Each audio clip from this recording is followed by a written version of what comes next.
నిన్న రేవంత్ రెడ్డి మాట్లాడుతూ రాష్ట్రంలో ఉన్న రైతులందరికీ 2 లక్షల రూపాయల చొప్పున రుణమాఫీ చేయడం జరిగిందని చెప్పి బాగా గొప్పలు చెప్పుకున్నాడు. విషయం ఏందయ్యానంటే గత జూలై 21వ తారీఖు నాడు ఇదే రేవంత్ రెడ్డి ఒక బహిరంగ సభలో ఏం మాట్లాడినయ్యా అంటే రాష్ట్రంలో ఉన్నటువంటి రైతాంగానికి మొత్తము 2 లక్షల రుణమాఫీ చొప్పున ఒక్కొక్కరికి ఇస్తే 31,000 కోట్లు అవుతాయి. ఆ 31,000 కోట్లు కూడా నేను పంచబోతున్నాము ఆగస్టు 15 తారీఖు వాళ్ళకి ఇస్తాము అని చెప్పిండు. ఆగస్టు 15 వరకు ఇచ్చింది మొత్తం ఎంతయ్యా అంటే 17,955 కోట్లు మాత్రమే. మరి సుమారు దగ్గర మిగతా 13,000 కోట్లు ఎవరి జేబులకు పోయినాయో రేవంత్ రెడ్డి చెప్పాలి. ఇప్పుడు సమాధానం తీసుకుపోయి ఢిల్లీకి కప్పం కడుతున్నాడా, అధిష్టానానికి గిట్ట పైసలు వంచుతున్నాడా తన సీఎం కుర్చీ కాపాడుకోవడానికి అనే విషయం ఇలా బయట పెట్టాలి. ఎందుకంటే ఈయన రైతుల నోట్లో మట్టి కొట్టి ఆ పైసలను తీసుకుపోయి ఎడబెడుతుండే ఎవరికి అర్థమవుతుంది. ఇప్పటికే 8 నెలల కాలం కావస్తుంది వీళ్ళు పరిపాలనలోకి వచ్చి 52,000 కోట్లు అప్పు చేసింది ఇప్పటికి. మరి కేసీఆర్ గారి పరిపాలనలో అప్పులైనాయి అని మొత్తుకున్నటువంటి సన్నాసులు ఆ రోజు కాళేశ్వరం ప్రాజెక్టు కట్టిండ్రు, ఆ రోజు మిషన్ కాకతీయ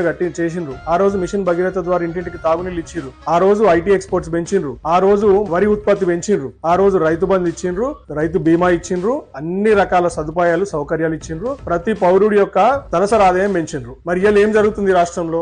మనకు రైతులకు ఇస్తున్నటువంటి 500 రూపాయల బోనస్ ఆపేసిండ్రు, రైతు బంధు ఆపేసిండు, ఇవ్వాల్సినటువంటి 4,000 పింఛన్ ఆపేసిండు, ఇస్తలేడు. తర్వాత ప్రతి మహిళకి ఇస్తాను 2,500, తర్వాత తులం బంగారం ఆపేసిండు. ఇవన్నిటికీ పోను ఇవాళ ఈ పంటకు ఈ సంవత్సరం జూన్ కాలం పంటకు 10,000 కోట్ల రూపాయల రైతు బంధు నిధులు ఏడవైనాయి. ఈ 13,000 కోట్లు, ఈ 10,000 కోట్లు, 23,000 కోట్ల రూపాయలు ఎప్పుడు రైతులకు ఇస్తారు? కాంగ్రెస్ వాడు ఎవడొచ్చినా గానీ ఊర్ల గ్రామాలకి తరిమి కొట్టండి, గల్లా పట్టుకొని ప్రశ్నించండి. మా రైతు బంధులు పైసలు ఎప్పుడు పడుతున్నాయి, మా రైతు భరోసా పైసలు ఎప్పుడు పడుతున్నాయి, మా రుణమాఫీ పైసలు ఎప్పుడు పడుతున్నాయి అని గల్లా పట్టుకొని అడిగి ఒక్కొక్కరిని ఉరికించుకుంటూ తంతనే మీ పైసలు మీకు వస్తాయి రైతులారా. లేకపోతే ఈ సన్నాసులు ఇట్లనే మనల్ని మోసం చేసుకుంటూ మన నోట్ల మట్టి కొట్టుకుంటూనే బతుకుతారు. యాది పెట్టుకోండి. జై తెలంగాణ.